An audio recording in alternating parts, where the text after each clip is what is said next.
Is renting to Section 8 worth it?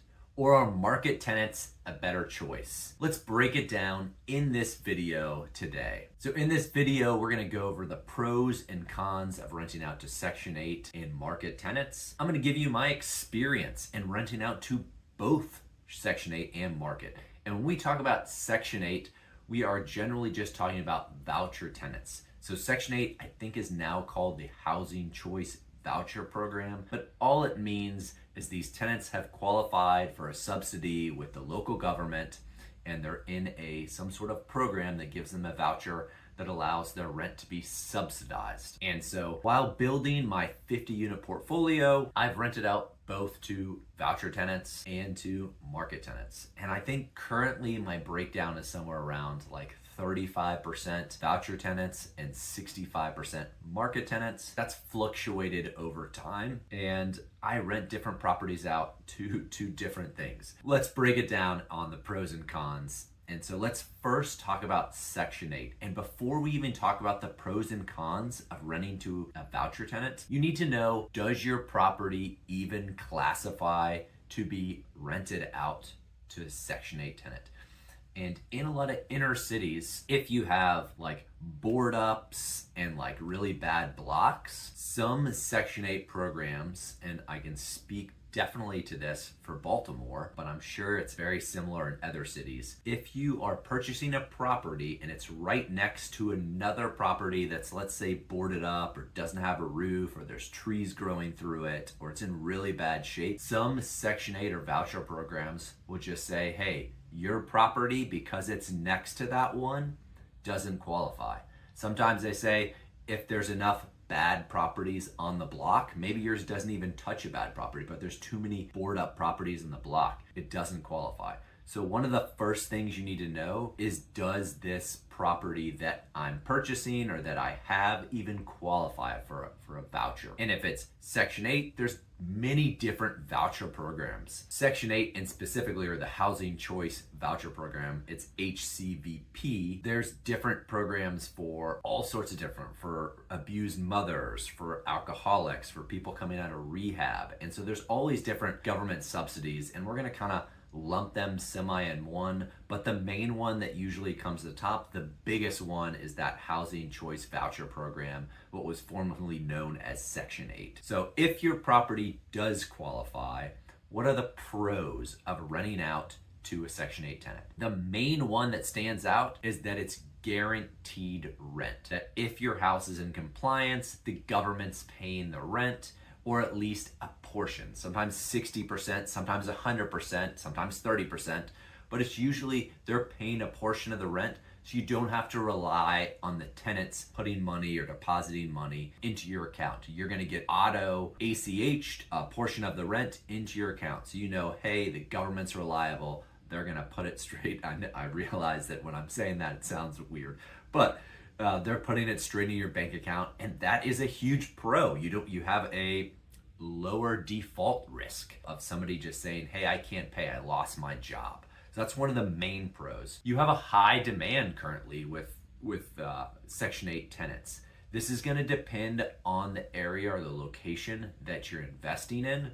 Some areas have a very big pool of Section 8 tenants, and some areas have a smaller pool of tenants. But there usually is demand, and so if you have a nicer property, those Section 8 tenants are going to want to rent your property. Another huge pro is that you can adjust the rent annually. In most jurisdictions, you can submit a form annually that says, hey, I want to adjust my rent by 3%, 5%. And so you can adjust your rent annually. You're just submitting that to the government. You're not necessarily submitting that to the tenant. And usually the government, if rents have gone up, will just adjust the rents and you'll get this rent increase. And it's not like a market tenant where you're constantly sending them, hey, we're going to adjust it 5%. The government will say, hey, I agree, rents have gone up, and they'll sign off and you'll just get a rent bump. So that is huge. The last big pro that I could think of is longer tenancy. And so many Section 8 tenants have a tendency to stay long term.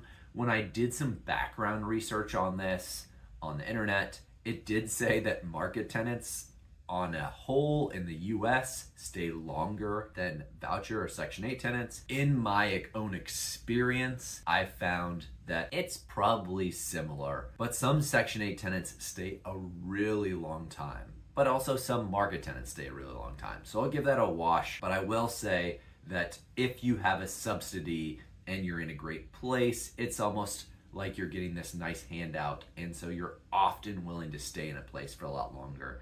And when I think of really successful investors that have large portfolios, 300, 400, 500, a lot of them use Section 8 and they solely rent out to Section 8 tenants. So let's talk about the cons, because it's not all sunshine and rainbows with Section 8. Not at all. There is a ton of government bureaucracy. And so often what that means is, in my experience, delayed first payments. So you think you're going to get paid right when the tenant moves in. A lot of times it takes a while. Their paperwork is processing, and for that first ACH to go out, it takes a while. And so just expect that. Unlike a market tenant where they're going to move in and they're going to hand you the check, you got to wait for this ACH program. Once it gets kicked in, it's fine, but usually there's a delay on the first payment, whether it's 2 weeks, whether it's a month, and a lot of times they'll lump like first and second months together, or they'll pay it at the 15th instead of the first. But just know that is a con. It takes a little bit and takes patience, and you have to have, kind of this trust that, hey, it's coming. And so just realize that's one of those cons. Inspection and compliance requirements. Section 8 requires they require extra inspections usually, and they're usually extra hard. And so, at least in my experience, I'm usually failing a first inspection. Even if we've fully renovated the property, it's almost like they are searching to find anything at all that could be possibly thought of as wrong. And so this ends up being frustrating. It ends up costing you more money because you're doing more repairs, where a market tenant's not going to go and pick over your property and say, hey, there's a little paint chip in the closet in the back. That's not really going to happen. But Section 8 is super hard when it comes to this, in my experience. So usually you're paying a higher repair cost, and so you just have to factor that in. The next con is lower security deposits. And often voucher tenants, they just aren't financially as stable as market tenants.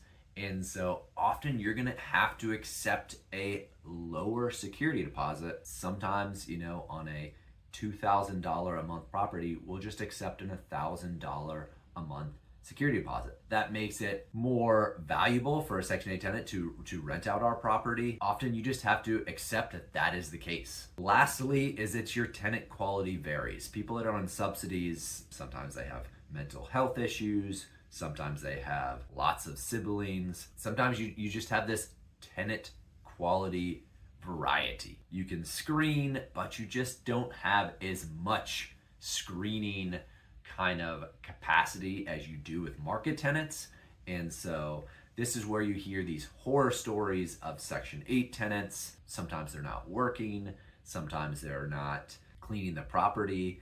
And so some people really get this bad view of Section 8, thinking all of these people are terrible, they don't know what they're doing, they're dirty, they're damaging the property, and which is not the case. You have market tenants that do the exact same thing as Section 8 tenants.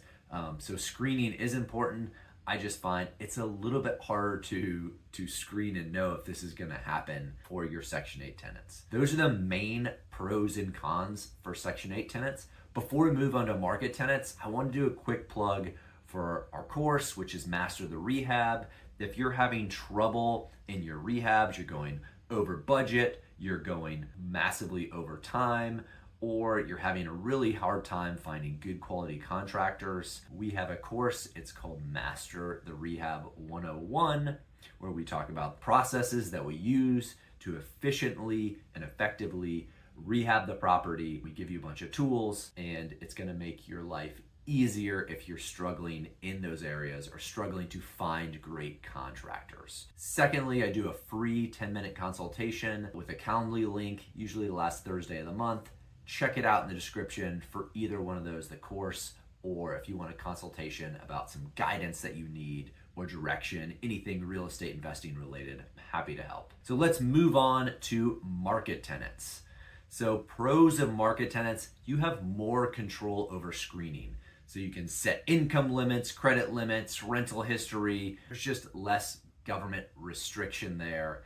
And so you can really set some like high limits for screening to have a really high quality tenant. And so that's the first pro.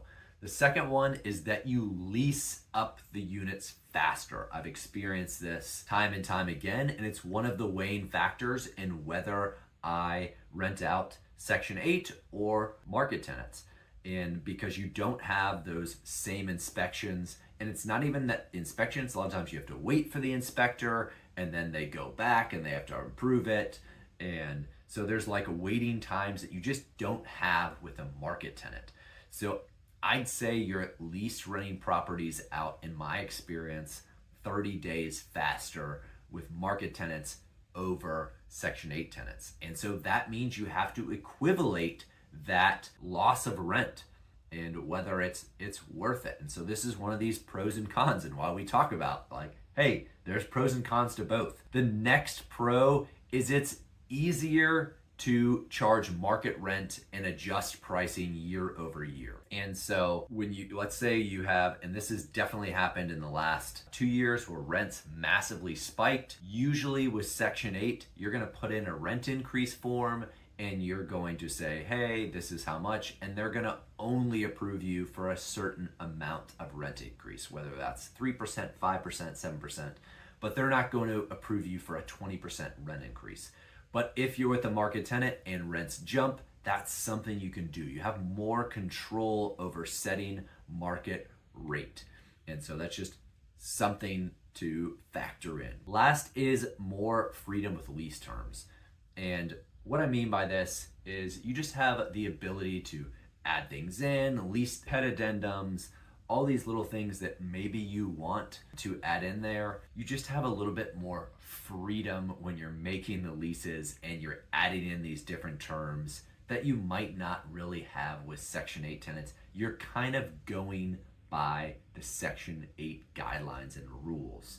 And so you kind of just have to stick under that. And with market tenants, you just have some more freedoms. Let's talk about the cons of market tenants. So one of the main cons is risk of non-payment. This is also a con for Section 8 tenants, but usually they only have a portion of the rent. So sometimes if they only have like 10% of the rent and they don't pay it, it's not as big of a con. So this is why it's a bigger con for your market tenants. If they don't pay, it's not guaranteed by the government. So you just aren't receiving rent. So that's the biggest con with market tenants. The second one is tenant turnover.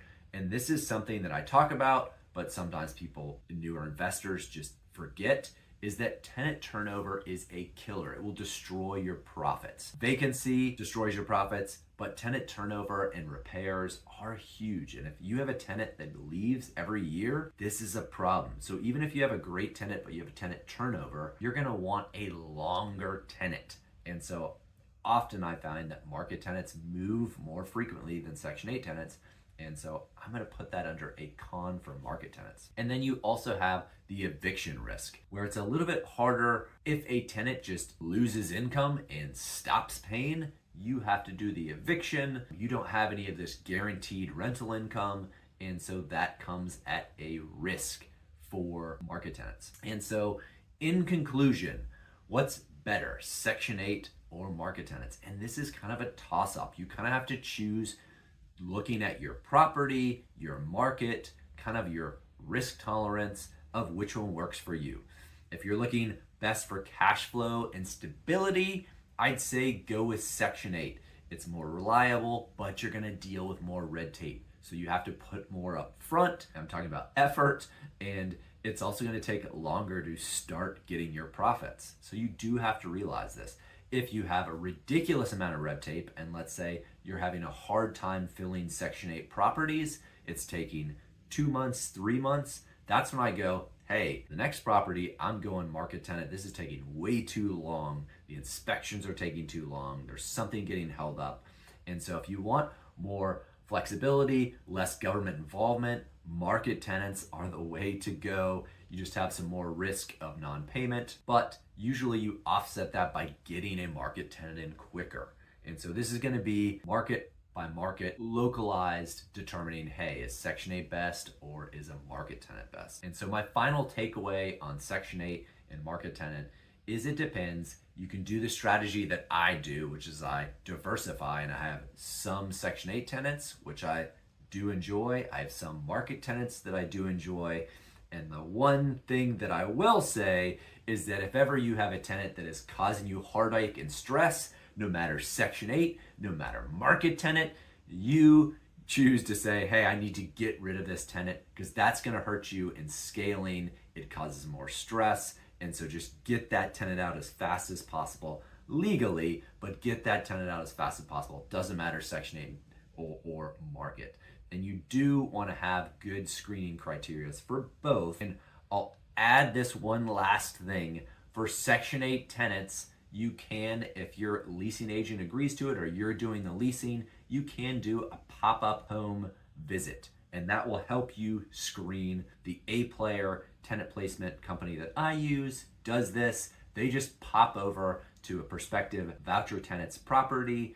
They look in, they answer the door, open the door, and that leasing agent looks in just to see what their property looks like. No notification, no nothing. And they can see if this tenant's just totally destroyed the property. And that's saved us a lot of headache, but that's a strategy that you can use.